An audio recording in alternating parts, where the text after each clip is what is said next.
Maybe you can ditch Dad for an hour. All right. All right.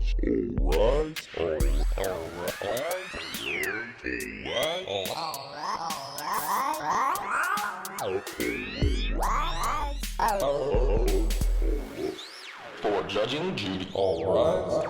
Hello and welcome to Judging Judy, the world's most popular Judge Judy comedy podcast by far. Thanks to all of you listening from Ireland, Australia, and wherever else your VPN is set up for. Today's episode is from March 17th, 1998, and is about... well, it's about a couple that really shouldn't be together. But before we hop into things, I just have some advice. A JCPenney receipt saved is a JCPenney purchase returned. To help remind you what was going on in the world when this episode first aired, I've brought in my friend, Professor Wikipedia, doctorate in store brand Oreos. All My Life by Casey and JoJo was released, and middle school dances were never the same again. Despite being a popular song for hastily initiated sloppy first kisses, JoJo Haley wrote the song using his daughter as inspiration. So how about you keep your tongue in your own mouth? The Apple Studio display was released. The monitor, priced at $1,999, had a DA15 connector for connecting the display to a computer, 2 ADB ports, an S-Video and composite video port, as well as an RCA audio connector and a headphone jack. Despite looking much like an Etch-a-Sketch, shaking the monitor to clear it and draw again was not advised. The annual UK budget was delivered by then Chancellor of the Exchequer, Gordon Brown. It sought to seek a balance between serving the middle class who had helped vote in the Labour Party and Prime Minister Tony Blair, while also helping lower-income Britons. Gordon Brown would later serve as Prime Minister himself from 2007 to 2010, though he is probably best known for being the love child of Encyclopedia Brown and Gordon Ramsay. Thanks for the help, Professor Wikipedia. Now let's check in on the New York Times crossword for that day back in 1998. The clue for 52 Down is sound of a punch, and the answer is kapow. Finally, let's see the US box office for March 17th, 1998. Number 3 was Amistad, number 2 was As Good as It Gets, and number 1 was Titanic. And number 4 was something called Mouse Hunt, which I've decided I'd rather talk about. Starring Nathan Lane and Lee Evers, it's about 2 adult brothers battling a mouse for control of the mansion their father left them. The movie was directed by Gore Verbinski, who would go on to direct 3 Pirates of the Caribbean movies. His experience filming rodents in Mouse Hunt must have been invaluable when it came to working with a real-life rat, Johnny Depp. That's it, let's get to the teaser for today's episode. It was good when it was good when it was good. We're talking about Fargo Season 1, right? Because, Season 2, when it was bad, am I right? Now they're fighting over the belongings he left behind. Take the car, take the kid, even take the cat, but whatever you do, leave the George Foreman grill for me. If he did enter a period of sobriety in his life, would you be interested in trying to save your marriage? How long a period of sobriety are we talking? Because if he can make it through one of the Lord of the Rings extended editions, we might have a deal. I wish none of this had happened. So do all who live to see such times. That's it, let's get to today's cases. Bodies on Burge versus Burge. Step forward, please. What a coincidence. Same last name. I wonder if they know each other. Glenn is suing his soon-to-be ex-wife Michelle, alleging she threw away photos and his son's memorabilia. Now, Tommy, I want you to understand that it's not your fault Daddy and me are getting divorced, but that I am throwing away all your Magic the Gathering cards and that I burned all the pictures with you in them. But it's not your fault, and I need you to know I love you, but not enough to keep your stuff. Glenn looks a little like Peter Jennings, but with much less personality.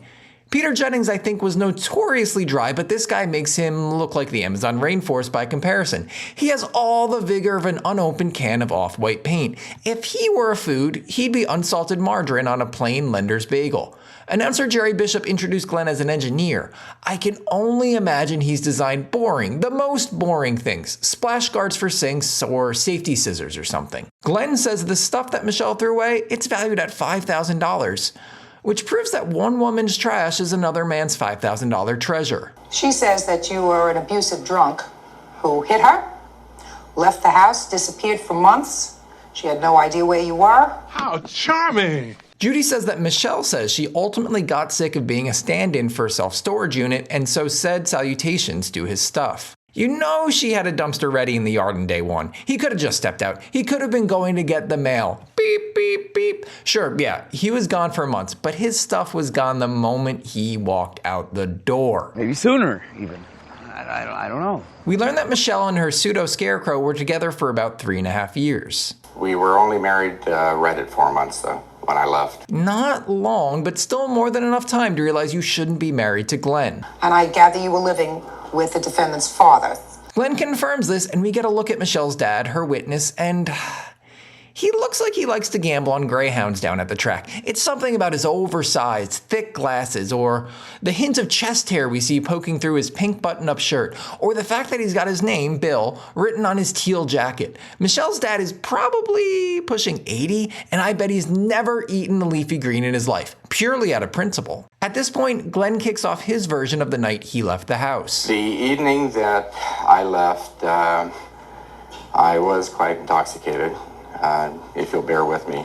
We'll listen, Glenn, but that's no guarantee we won't throw away your stuff. Glenn says that this is the first time he's seen Michelle since that fateful night, and being in her presence has him a little choked up. He says he still hasn't gotten over her. I went back to her father's mobile home, whereas we had another argument, and I was intoxicated enough that I don't recall whether or not she hit me and knocked me down, or she shoved me and knocked me down. If you were so drunk you don't remember if somebody hit you or shoved you to make you fall down, you might have been so drunk you fell down yourself without anybody's help. Yeah, that's a real possibility. At that time, I got up, I slapped her, and I left, and I never went back. Glenn says that this was part of an understanding he had with Michelle, that if he ever hit her, that he would leave. It begs the question, actually it begs a lot of questions, but among them, top of mind for me at least, what sort of situation predicated needing that kind of ultimatum? I don't think that's something that comes up on the first date or while sitting at home watching Cheers. How do you even bring it up? He goes on to say that this is the only time he hit her. But again, if you've got to develop an understanding of what happens if you hit a person, you gotta believe there is something of a chance that you'll hit them, and that suggests that this might have been an unhealthy relationship at its heart. 2 months after he left, Glenn says he called Michelle and asked for his stuff back. I left my clothing, camping equipment, fishing equipment, some tools, an awful lot of books, memorabilia, my son's photographs from when he was a child. Suggesting that Glenn's father-in-law had the biggest mobile home in history, a McMansion on wheels. You're like the one that killed the dinosaurs? Glenn says that he didn't really get a response from Michelle, which must have made for an awfully one-sided phone call, and that at the same time, she didn't tell him that she had already thrown away his stuff, his tents, his fishing rods, and his complete set of the works of William Shakespeare unabridged. Where were you for those 2 months, sir? I was living in a little town called Antioch. I was living with my sister and I was working pumping gas. I hope he told his sister ahead of time about this understanding he had with Michelle. I hope she knew that, were he ever to hit his wife, he'd show up at his sister's door with only the clothes on his back and with nary a copy of War and Peace on his person. Because otherwise, that must have been quite the unpleasant surprise for Glenn's sister. Judy asks why he didn't try to get his stuff back sooner. I had been fairly mentally abused by her on a number of occasions. As a matter of fact, there were times that I spent as many days in my van living there. This is my secure area after an argument. Oh, this is much sadder than I expected. All the more reason to want to get your stuff back and cut all ties. But you know what? I'll actually take a step back. If we take at face value that he was in an abusive relationship, mentally abusive or otherwise, I won't pretend to be able to understand his thought process in the time immediately after leaving her. Glenn gets choked up again, leading Judy to ask about his drinking problem. He says it's something he's dealt with for a while, including throughout the 3 years he was with Michelle. This was one of the reasons I believe that Michelle had asked me to move in with her father. That's a horrible idea. Once again, is this something people discussed with their loved ones first? Because whether it's Glenn's sister taking in her drunk brother for 2 months, or Michelle's dad taking in Glenn and his cornucopia of things, we're really asking a lot of our families here. Or maybe I just know that I would definitely say no to both of these requests and that I would never let Glenn in the house. I mean, I'm not saying that's likely, of course, but seriously, Glenn, I'm not letting you in. He also has a drinking problem and he needed a drinking buddy. Oh, God, I thought he was going to say that Bill was there for emotional support to help him get over his drinking problem, not so the two could work together on their technique. Hey, we've got a bad situation here, and a bad situation over there. Let's put them in a mobile home together and see what happens. Now we get to hear Michelle's version of the night Glenn left, though I hope we also get some kind of explanation for why she thought it was a good idea to pair her dad and Glenn together, because the only thing I can think of is that she was trying to see who could drink themselves to death first. And we were going, my son and him and I were going to go to MGM Adventure Park. A day at an overpriced amusement park in the parking lot of a casino on the Vegas Strip with a log flume called Over the Edge. Yeah, I could see how that's the start of a story that ends poorly. Which amusement park ruined your parents' marriage? Comment or email in at judgingjudypod@gmail.com. How about a fun day at Six Flags? Their plans to enjoy together rides such as the Backlot River Tour, which was, quote, a 15-minute boat ride through simulated film sets, including a jungle and an American Civil War zone in a Vegas parking lot, were stymied by the fact that Glenn did not come home that day. Undeterred by his absence, Michelle and her son went to the park without Glenn, though later they managed to find him. I found him at a casino in town, saw his van parked in the garage, and I went in and we looked for him, my son and I both. This must have really capped off a hallmark, a banner day for Michelle's son. I mean, he had his fill at the Parisian-themed bumper cars, and then he got to hunt down his stepfather in Las Vegas parking garages. Best day ever. Greatest day of my life, really. In the end, in what must have ironically been something of a letdown, despite being conceptually quite depressing to begin with, Michelle and her son didn't manage to actually locate Glenn, just his van. So we went on home, and there he sat on the ground, very intoxicated, and laughing. At least he wasn't crying. Michelle says that she called him out for showing them up, and then admits to putting her hands on Glenn. I did push him on the shoulder and he fell back. Wait, but he was already sitting on the ground? I mean, you still should push someone, whether sitting or standing, but that kind of changes the complexion of the story. It's just as, actually no, it's even sadder than it was before, but it feels much less violent, much less aggressive. Enormously more pathetic though. Also, and I don't mean to be reductive, because again, it sounds like this relationship is rotten at its core. But the instigating event, the proverbial straw that broke the proverbial camel's back, was him not going to MGM Adventure Park, home of the dueling pirates comedic stunt show? I have to wonder, would things have wound up better or worse if he had managed to go? Michelle says after she pushed Glenn, she walked away only for him to follow her. He came after me and he hit me with a fist, closed fist, like a man would hit a man, and it spun my head around. Again, a little different from Glenn's story. Neither better nor worse. It's all pretty bad. It's bad from every angle. And now I'm also wondering if the kid was there still in the mobile home with his alcoholic grandpa while mom and stepdad are pushing and shoving or slapping and punching.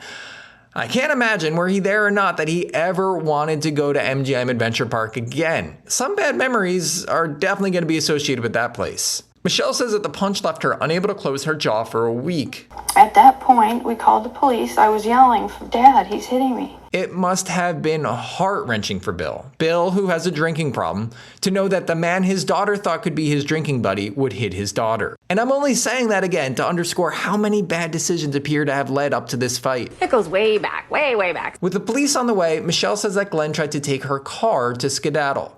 Because his van was obviously still parked at the casino. Which means that this guy was drunk and walking around in Vegas heat until he got to his father-in-law's mobile home. It's certainly preferable to him drinking and driving, but there's probably a good chance we never wound up with this case at all.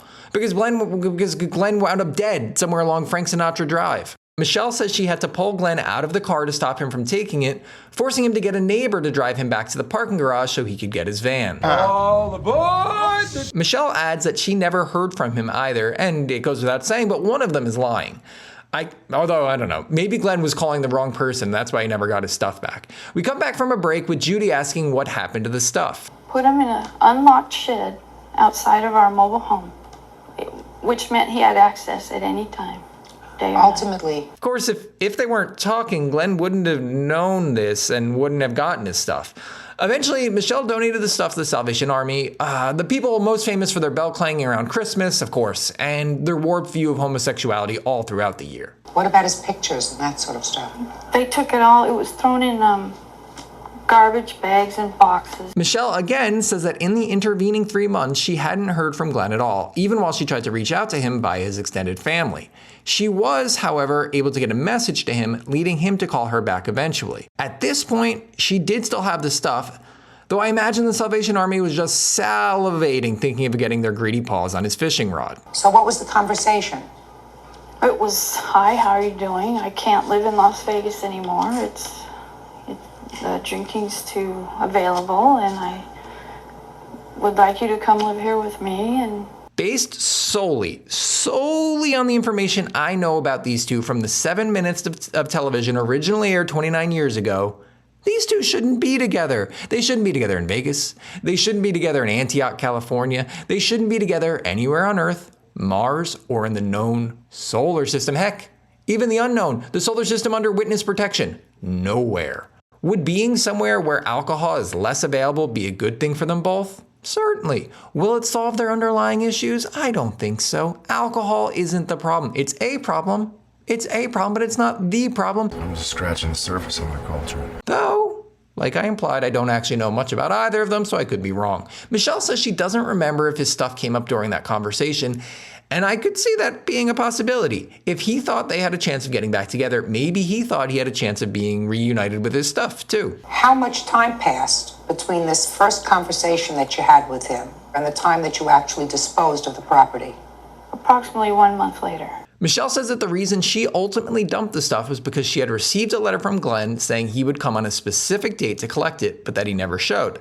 And after that, she had had enough. Do you remember writing a letter to her? No, ma'am, there was never a letter written. Michelle counters by saying her dad remembers this mysterious letter, but I don't really know if we need to hear from Bill. Bill probably knows who won the trifecta at the Meadowlands Downs in 1973, but I don't know that we need to quiz him on what mail his daughter received from her abusive alcoholic husband. We don't need that. Judy says she believes Michelle that there was a letter and that maybe Glenn doesn't remember the letter given his drinking problem. All of which I'm okay with because I believe that hearing from Bill would only make things sadder. You better believe it, buddy. Michelle confirms for the judge that she knew of Glenn's drinking problem before marrying him. Why would you do that? I didn't know it was... Well, it would be asinine to get his and hers matching bathrobes unless you're married first, wouldn't it, Judy? And you've got to admit that it wouldn't make any sense to get matching his and hers bowling ball bags until you tied the knot. Plus, I mean, how would it look if you took out a $4.5 million life insurance policy on an alcoholic guy who's known to walk great distances in the Vegas heat and he wasn't your husband? Michelle says that she didn't know just how severe Glenn's drinking problem was at the onset of the relationship and that he told her he would seek treatment. Judy says that she gets the sense that Glenn still has feelings for Michelle, a point he has made absolutely no secret of. The only thing he's been more vocal about is his drinking problem. And I also have a sense that but for his drinking problem, you feel strongly about him. This is what it's like listening to people rationalize supporting Trump. If you get over the hurdle of his massive corruption, he's really a good guy. If you ignore his history of abuse, both of women and young girls, he's got solid policy. If you ignore his senility and infirmity, he's a great businessman. No. Not only is the hurdle you're asking me to jump too high, but the result, the prize, the reason I'm supposed to be jumping, it's not worth it. He's not a good guy. He doesn't have solid policy. He's not a good businessman. But for his drinking problem is asking a lot out of Michelle, especially for what you're getting out of it at the end of the day. It was good when it was... It was good when it was good. This sounds less like a relationship and more like a suicide pact. Judy asks Glenn what he's done by way of treatment for his drinking, to which he says he hasn't had a drink in almost 3 months, which is nothing but something to applaud for. I have no jokes about that, no snarky comments. During the course, if I may add, during the course of our relationship towards the ending of it, I even went into rehab for 3 days. But didn't work. Well, after being out of rehab for 3 or 4 days, Michelle would make me a cocktail. Just a reminder, we haven't even touched the topic of her supposed mental abuse of him. We've completely brushed past that, and that's fine. We don't need to talk about that because we have plenty more than enough evidence to show that the best thing for these two is to only see each other during the tapings of fake TV court shows. Once a week. Judy tries to lecture Michelle that alcoholism isn't something a person can just turn on and off, that what Glenn has is an illness. To which I would add, so is their relationship. It's an illness. You believe that he hasn't had a drink?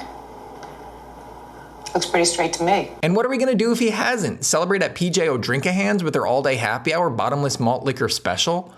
Michelle concedes that it's possible that he hasn't had a drink, to which Judy follows up with this absolutely infuriating question. If he did enter a period of sobriety in his life, would you be interested in trying to save your marriage? I'm not certain because he did hit me, and it wasn't the first time. He had tried to hit me before, but he that was only when he was drunk? No, Judy, you gilded idiot. Don't play matchmaker for a recovering alcoholic and his enabling ex-wife. If he hasn't had a drink, it's because they haven't been together. They are bad for each other. He only hits you when he's drunk is the worst rationale for why two people should reunite. Give him his money for his drunk and call it a day. I'm begging you. I'm a human being. Let me have my dignity back. Judy goes on to say that nobody should live in an abusive relationship, a sentence that does not need any qualification and should not be followed with the words but. But he did leave. Yes, he did. Yeah, because I think he felt terrible that he did that. And the police were on the way. He probably was too drunk to even understand that. He wasn't too drunk to get a neighbor to drive into a parking garage and find his van, Judy. People hear the woo-woo and they know the police are on the way. That's the sound of the police! Judy goes on to say that the lawsuit is simple. It's not on Michelle to store his stuff, especially given the time frame that elapsed since they had talked and his apparent inability to pick it up when he said he would. Glenn tries to argue that they had been in contact more often than she claims. And in February, I'd also sent her a dozen long stem roses to her job. Oh, now this changes everything. You called FTD? You called them and had them do that? Well. Ruling in favor of the plaintiff, lock her up, Bird. I certainly get the sense from the two of you that neither one of you is prepared to totally throw in the towel. You know what I mean? Yes. Pardon me, sir. Maybe you can ditch Dad for an hour and go out and have a cup of coffee or breakfast and just talk. I wish that Judy would throw in the towel and stop trying to make Glenn Shell a thing and end this case. If your husband, who I clearly believe he has some feelings for, still. No or yes? No, I would say no. No means no, no matter how many ways you try to get around it, Judy. Instead, she tells Glenn he's gonna have to try a little harder. Like it's a key that's jammed in a lock and not a woman he punched in the face. Thank heavens that's it for this case. Judy finally dismisses Glenn's claim. Enjoying the pod? Consider supporting us by sending $1 or $2 our way at tiptopjar.com/judgingjudy. Or don't, whatever. I'm not your boss. In our second case, Lori is suing her former girlfriend, Ingeborg, for the cost of a parking ticket, a ticket that Ingeborg said isn't her fault. Judy kicks us off by calling Ingeborg Lori's friend, despite what Jerry Bishop announced her as, so I'm not sure if they were a couple in the platonic or romantic sense, and if it's the latter, whether Judy's intentionally or unintentionally refusing to acknowledge that people in lesbian relationships get parking tickets just like the rest of us. She asked you to do her a favor and drive her downtown because your daughter was in jail? Yeah. However, in the process of shuttling Ingeborg downtown, Lori parked somewhere she shouldn't have, which I don't think was expressly part of the favor Ingeborg asked for. We parked the car, we stayed there, we tried to find out where Renati was going to be. And Renati is your daughter? Yes. Find out how long it was going to be before she got released. That took 3 hours, and upon their return, they noticed something on Lori's windshield. I says, it can't be a ticket because I can park here. I parked here before. I know we can park here. Yeah. Okay. Sure. However, it was in fact a ticket and not a flyer for Giovanni's Courthouse Pizza and bail bonds, where if your food isn't ready before your friend is bailed out, you get a free 1 liter of orange crushed soda. Lori disregarded the ticket and they went somewhere to get food, no doubt famished from all that scofflawing. And we parked across where this little complex. And it said no parking tollway zone. I'm like, I don't feel good about this. So I'm a little confused as to whether they moved the car before they went to eat or not. And there was a ticket on the windshield. Did they not look at it? Did they just leave it there while they were driving to this other spot? And if she knew she could park in the first spot, why did she then move the car at all? Because something's not adding up. Lori backs things up to say that when they first headed out on this little trip, she told Ingeborg that she would give her the ride so long as Ingeborg paid for the gas. But when they got to the gas station, Ingeborg's debit card didn't work, requiring Lori to get out $20 for gas and $20 for them to eat. You parked your car where you shouldn't have parked your car, Miss Bishop. Right. Sure, fine, whatever. But someone help me understand, was this the first time they parked or was it the second time? The sign said parking this way, no parking this way, right there. What is that? Just a second. What does that have to do with her? We see a picture of the spot and Lori is right. It says no parking in each direction. But I don't think that means you can park directly where the sign is, not unless you have an extraordinarily small car that solely occupies the few atoms not covered by the right-facing and the left-facing arrows. Our limousine will be here in 1 hour. Also, I'm beginning to believe that the side story about a small plaza, the second parking spot, I think that's a red herring. I don't think that's relevant at all. Lori tries to rationalize that she wouldn't have been there were it not for Ingeborg, implying that she doesn't usually park in and around the local jail on a regular basis.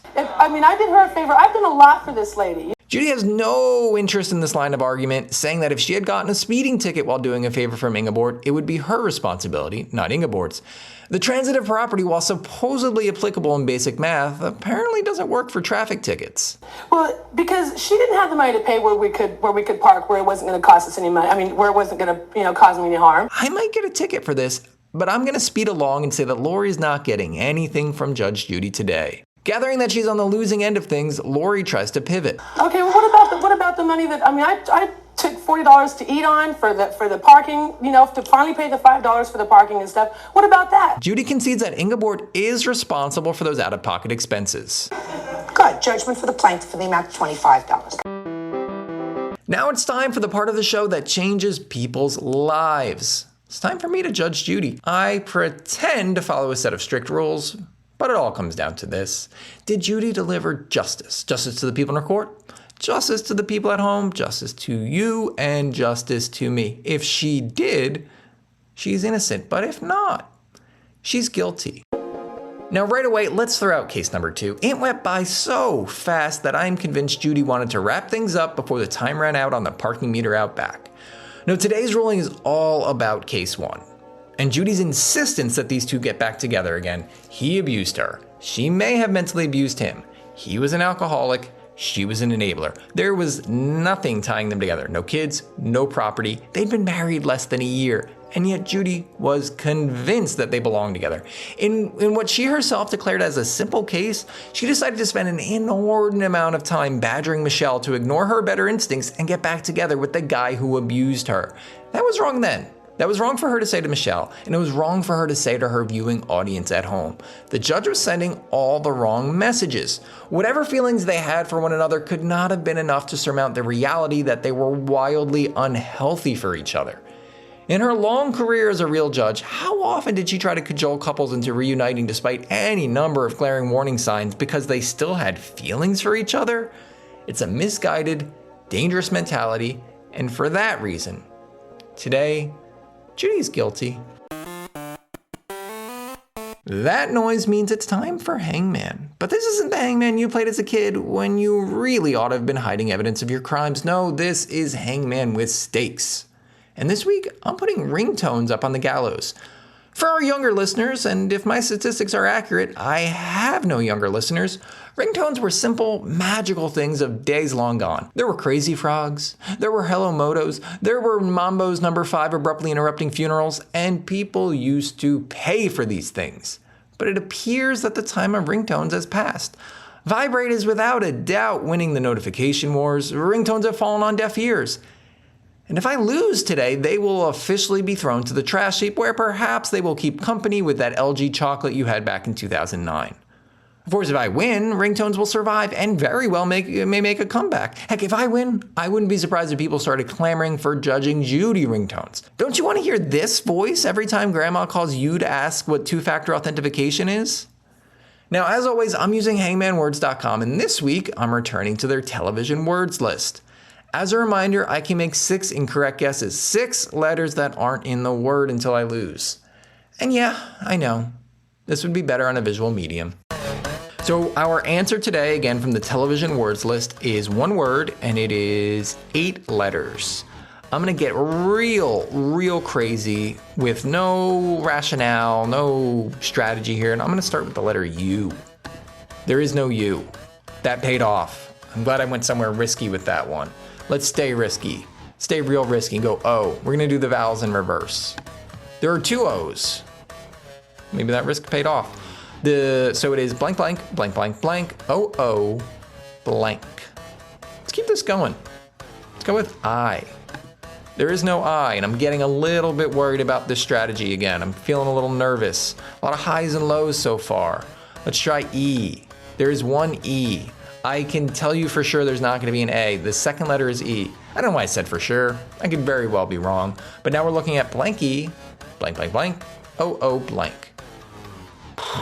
Okay, so I have two incorrect guesses, and I'm gonna, even though I'm thinking there's no A, I'm gonna guess A here. There is an A. I don't know what I'm doing. Blank E, A, blank, blank, oh, blank.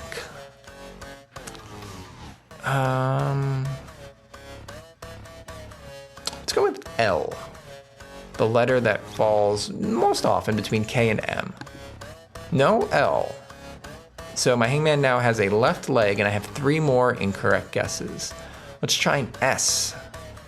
There is no S, so I now have only 2 more incorrect guesses, and I'm still looking at 4 letters that I don't know. Let's try P. There is no P, which means I'm down to 1 more incorrect guess. Things are getting pretty desperate, pretty bad here. It's getting... The end of ringtones is looming in front of us here. Let's try N. No, there was no N. Ringtones are gone. The answer was deadwood. They should call them dead tones. Ringwood. Dead ring. Anyway, you're gonna have to settle for just having your phone vibrate, a struggling phone in your pocket like a twitching muscle. And you'll never again get to experience your phone chiming when you get a phone call that you're gonna ignore because it's from a telemarketer telling you that your car insurance is no longer valid. Try to cope with that. Try to handle that. I'm sorry we couldn't help you here today at Judging Judy. I'm sorry for you, podcast listeners, that you'll never get to hear a ringtone again. With our last few moments together, I'd just like to share an out of context quote from Judge Judy. I'm really not a feminist. That's it. Like, subscribe, fornicate, and share, but whatever you do, don't go to MGM Adventure Park.